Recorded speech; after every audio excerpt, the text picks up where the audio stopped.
सुरेश धस यांनी जाहीर माफी मागावी अशी मागणी अभिनेत्री प्राजक्ता माळीनं केली आहे। आज मुख्यमंत्र्यांना निवेदन देणार असल्याची प्राजक्ता माळी यांनी माहिती दिलेली आहे। तर मी प्राजक्ता माळीची माफी मागणार नाही अशी भूमिका सुरेश धस यांनी घेतलेली आहे। इव्हेंट मॅनेजमेंट पॉलिटिक्स ज्यांना कोणाला भविष्यात करायचं असेल तर त्यांनी परळीला यावं, तिथं शिक्षण घ्यावं आणि ते शिक्षण घेऊन संपूर्ण देशामध्ये त्याचा प्रसार करावा।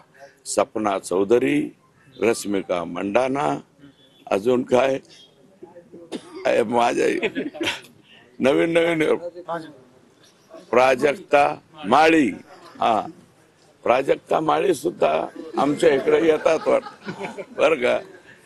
ते इव्हेंट मॅनेजमेंट विषयी काहीतरी सांगत होते की यांच्याकडून शिकावं इव्हेंट मॅनेजमेंट। मान्य, हे वागणं महाराष्ट्रातल्या राजकारण्यांना शोभत नाही, ही अतिशय निंदनीय बाब आहे। आणि म्हणूनच ज्या कुत्सितपणे त्यांनी टिप्पणी केली आहे आणि हशा पिकवलाय, प्रसार माध्यमांसमोर कसं बोलावं, काय बोलावं याचं ज्यांना भान नाहीये त्यांना मी विनंती करते की त्यांनी तितक्याच विनम्रतेनं माझी जाहीर माफी मागावी। त्या काय माझ्या दुश्मन नाही, माझे त्यांची नीटनाटकी ओळखही नाही बरं का। आणि मी फक्त त्यांचा महाराष्ट्राची हास्य जत्रा का काय तो कार्यक्रम पाहत असतो तेवढ्यापुरतं। जर त्यांनी माझा निषेध केला असेल तर मी त्यांचा निषेध म्हणून हास्य जत्रा बघायचं बंद करतो। माझं मत असं आहे की मी माफी काही मागणार नाही।